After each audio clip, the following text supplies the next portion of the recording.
And we will stick with the theme of Angola as we move on to look through the international press with Flo Villamino. Hello. Hey. And you're going to give us a bit of an African perspective on this election. That's right. It's a historic election, according to Jeune Afrique, that talks about 5 things to know about this election. It's actually the third elections, I should say, since the end of the Civil War in 2002, and it marks the retirement of José Eduardo dos Santos, who has been in power for nearly 38 years, quite a long time now.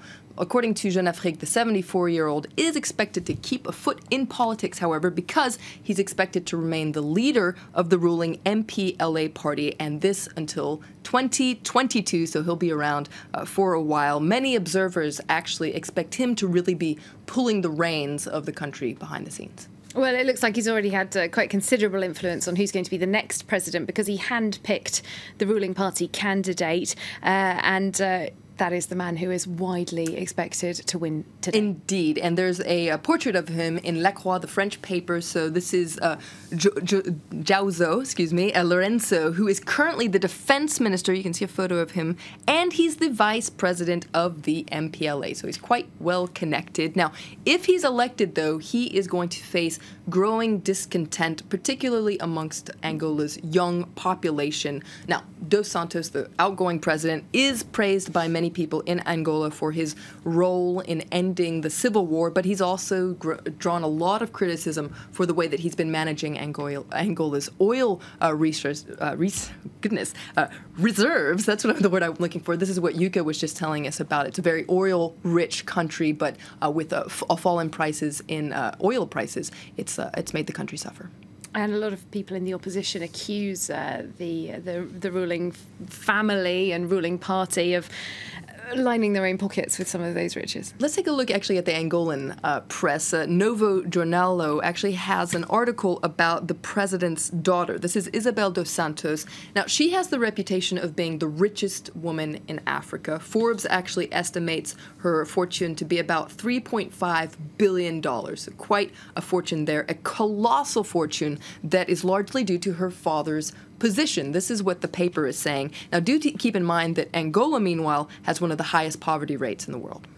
All right, so the Angolan press talking about the Angolan election. We're going to move on to the Afghan press talking about events in Afghanistan, because on Monday, the US president outlined his strategy looking ahead for Afghanistan. It does look like there's going to be more troops sent there, and the Afghanistan Times reporting on this. There's the editorial of the Afghanistan Times that actually has a message for the United States. Don't send more troops.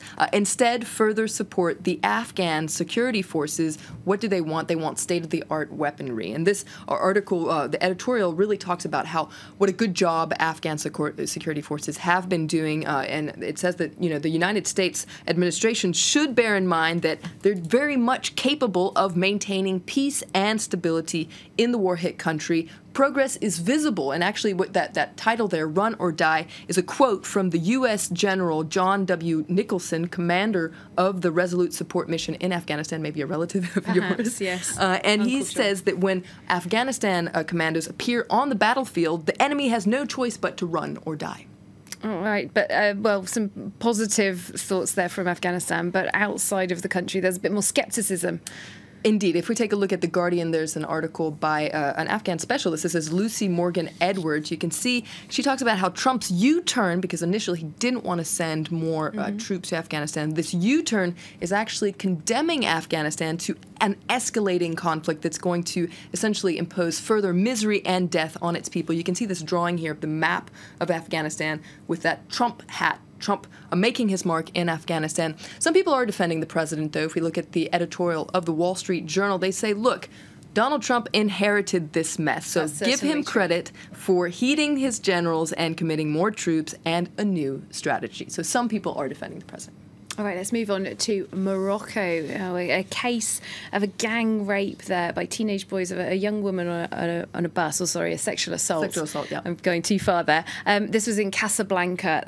This has really been absolutely the talk of Morocco, and it's reignited quite a bitter debate about violence against women. It's a huge story in Morocco right now. It's really all over the press. Let's start with His Press, which talks about this wave of outrage across the country. You can see this card cartoon here just showing the violence that many Moroccan women experience, be it physical violence or verbal violence, women who aren't encouraged to speak out about it. Now, this video was posted on Sunday. What it shows is 4 boys molesting a woman who apparently had learning disabilities. She cries out for help. No one helps her. 4 suspects have been arrested, but essentially people are calling for more from the government. In fact, there's been a petition. It's called Stop the Impunity of Harassment in Morocco. It's gathered thousands of signatures, and you can read more about it in La Dépêche as well, that talks about how there have been several sit-ins that are going to be organized. You can see a poster for a sit-in that's organized in Casablanca, in fact.